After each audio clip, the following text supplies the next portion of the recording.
Hey everyone, today I'm coming to you with a review of the brand new Marvel Legends Havok, or Classic Havok. This is a figure from the brand new Bonebreaker Build-A-Figure wave. He's the third figure I'm going to review tomorrow. Not tomorrow, but I think maybe tomorrow. I don't know. Do I have a Star Wars one for tomorrow?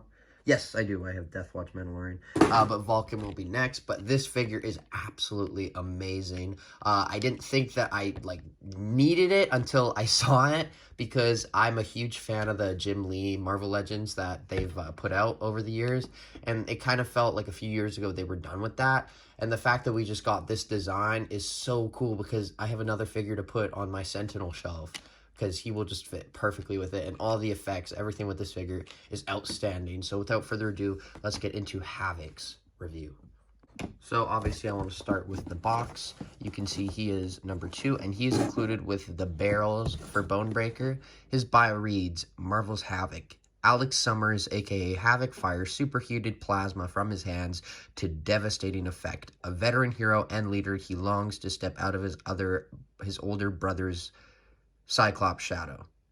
Out of his older brother Cyclops shadow. Sorry, kind of forgot how to read there for a sec. There we have a beautiful image of Havok screaming, what he does best. Same image on the side. You can see the beautiful color scheme, the warm colors for the X-Men wave this time around, which I really enjoy. It says Marvel's Havok. That is enough on the box.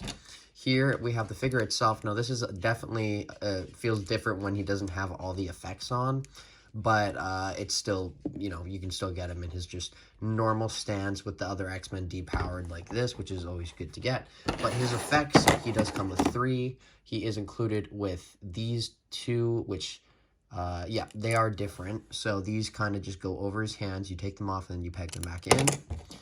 So very cool detail on all of them, and they're a hard plastic, so no real pliability with that. And then obviously you get the back one, which is huge, and I remember they kind of teased it as a puddle. They had maggot on top of it. I think they did this. Let me grab it. This is how they teased it. They went like that.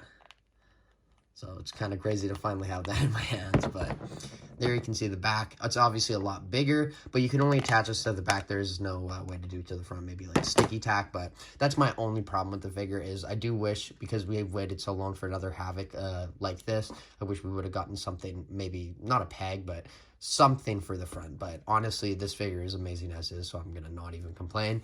But it's on the Sunfire body mold, as you can see, which is one of the better Marvel Legends body molds. Very similar to the Vulcan, now that we have that one, but it's obviously a lot different. I'll do a comparison with that in the next video for the X-Men wave, which will be Vulcan.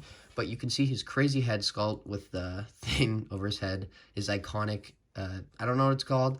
And then you have the Reality Stone there, which is always great to get. No, obviously not. But you can see that they are using a photo reel on these comic figures as of late. You can see kind of the staticness of the paint apps, which, is okay, because from afar you don't notice it. But honestly, the rest of the figure is just like a black Sunfire body mold, so there isn't really a lot to go over. You do have the really good effect on the figure, and mine came out perfectly. I have seen some with some paint apps, so if you are able to look at multiples, I would definitely take a look. But other than that, it's really just a black Sunfire mold, so there's not that much more to talk about, but I will go through the articulation right now. So the head goes down that much, it goes back that much. There is a little bit of tilt, but that is basically the movement you get. Full 360, obviously. So pretty good for Havok. The arms go out, it seems like that far, but I know they go out more. Do they? Or am I going to break the figure here? Okay, well, that's as far as they go out for me. Does this arm go out more? Yes, it does. So that's as far as they go out. That one's just maybe a little stiff. Actually goes up a little higher.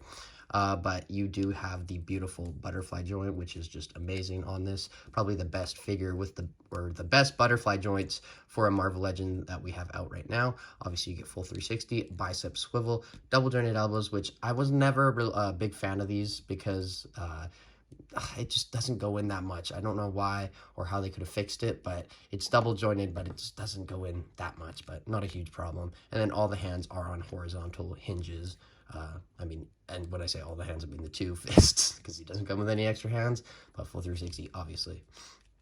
Ab crunch goes down that much, back that much, waist swivel. You do get the legs to kick forward that much. They can't kick back that much.